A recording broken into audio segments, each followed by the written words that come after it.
Hello, I'm Jake Boudrot, Civic Journalist at Tello Community Television. With me today is Michael Diggdon, who is seeking re-election in Municipal District 2, which covers part of Arichat, West Arichat, and all of the north side of Almadam. Welcome. Thank you, Jake. Been a pleasure to be here. So my first question is basically get you to talk a little bit about yourself. I mean, I'm sure you're well known in the district. You won election 4 years ago. But according to the returning officer, Claire Rankin, there's more names now on the voters list than there was in 2020, which is the first time in many years that this has actually been the case. And so there's some newer voters, some people who moved to the area. Then you might have some younger voters who might not know you as well as maybe some older folks. So maybe if you want to talk a little bit about yourself.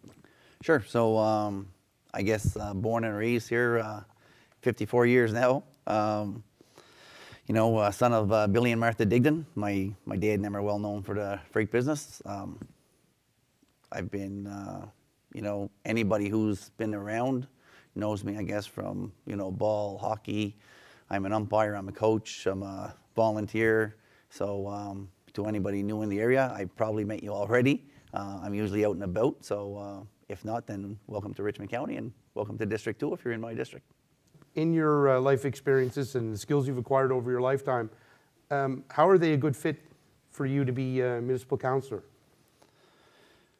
Well, I think, Jake, before I became municipal councillor 4 years ago, I used to attend the council sessions up there and, used to watch the way everybody handled themselves and watch the way things were unraveling. And I think that's what gave me the first insight to put my name forward 4 years ago. But to add on to that, I'm a business owner and I have been for the last 2 decades, a little better now. So, I think being a business owner with that day-to-day connection to people, it puts you in perspective of what people want, what people need, and changes that are required.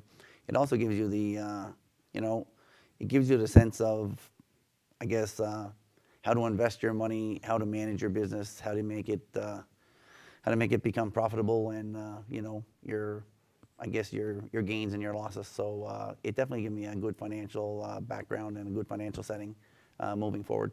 Why did you decide to seek re-election in District 2 in the 2024 municipal election?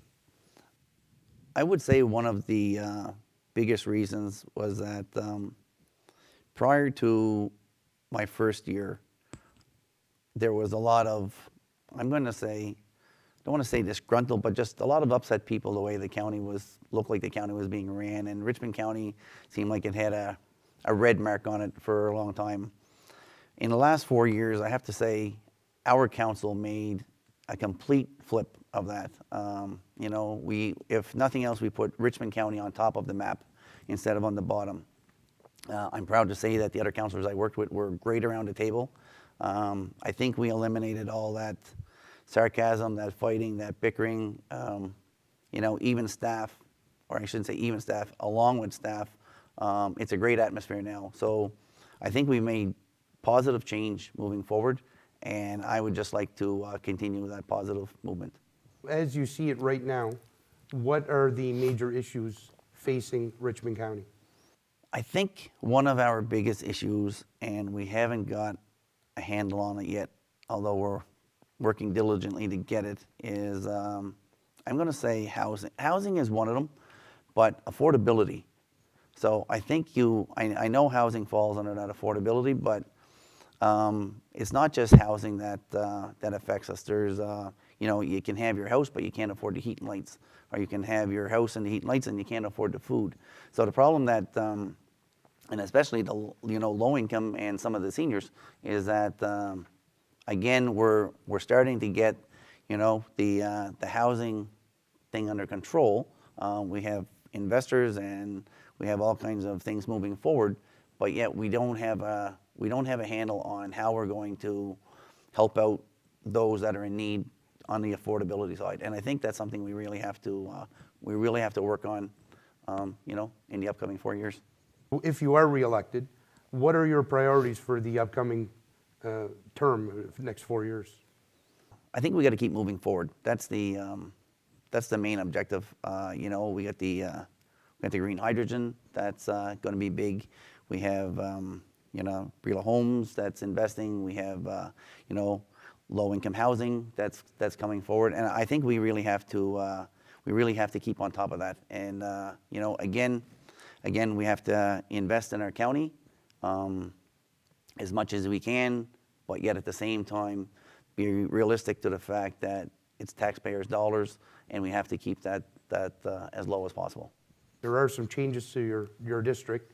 Now you have Highland Street west towards West Arichat is now in your district, and Lennox Passage was taken out of your district. And so basically you still have West Arichat and Janvrins Island, St. Mary's, Port Royal, and all of Martinique, Poulamon, Discouse, Poirierville, Rocky Bay, right over to Pondville. So that's all still in your district, but you have that slight change in Arichat, so maybe you can kind of go over that for viewers so they know where they're supposed to vote. Yeah, so again, it was a slight change. I believe the number's probably like 37, 38, somewhere around there. But first off, I'd like to say thank you for the voters on the other side of Lennox Passage that supported me the 4 years prior. I'd also like to say that first and foremost, I'm the councillor for District 2, but I'm also a councillor for the County of Richmond. So don't let the boundary stop you from reaching out to me. And they haven't. People have reached out to me from the end of Horseshoe right up to Lower River and the ins and outs. So again, once you take the councillor route, then I think you have to make yourself open to the public. But as for the electoral boundaries, it moved as far as the Highland Street, the rest pretty much remained the same. Now, something we were talking about earlier was that on Election Day, voting is not at the Acadiaville Community Center. It's actually at the former Immaculate Conception Church in West Arichat. And you spoke to the returning officer who said that the people have to go in the front and not in the back. So maybe it's worth noting that in case there's any confusion. Have you talked to anybody who's kind of confused by that? I have, so that's a great point, Jake, and thank you for bringing it to the public, because there is a wedding, and the lady getting married booked it a year ago at the Acadiaville Hall, and by no means was she willing to change her date for any election. Can't say that I blame her. But for those that are voting at the Acadiaville Hall, it is moved up to the parish, and it is at the front because the front has a ramp. So it's, again, I haven't been inside the building yet, but I'm sure the electoral officer will have it all set. And there is going to be a sign right on the side or around the front, but off to the side of the door, letting people know that is the polling station. It's important that people know that so they know where to go on Election Day. Oh, 100%. And so you decided some time ago you were going to reoffer. And so just wanted to know, how have you been spending your time on the campaign trail, and what are your plans for the coming days on the trail? Well, I've been, again, I'm sure like every other candidate, I would hope, but I've been knocking on doors and answering calls. But I like to tell everybody that I haven't stopped campaigning. So for my 4 years as a councillor, I'm there for the people, and I make that very clear that it's not my voice, it's their voice. So for the last 4 years around the council table, not only have I been campaigning, but I've been using, it's their voice that I represent. So again, for the next 4, I will be knocking on every door that I can, and I hope to hit everybody. But if I don't, I apologize in advance. My name and number is on my little cards that I leave on your door knocker, and by all means, reach out to me anytime. I know you're a busy person on the campaign trail, and I appreciate you taking time out of that campaigning to come here and answer my questions and speak with our viewers. Thank you. Well, thank you, Jake. It's a pleasure to have Tellil be able to do this for us.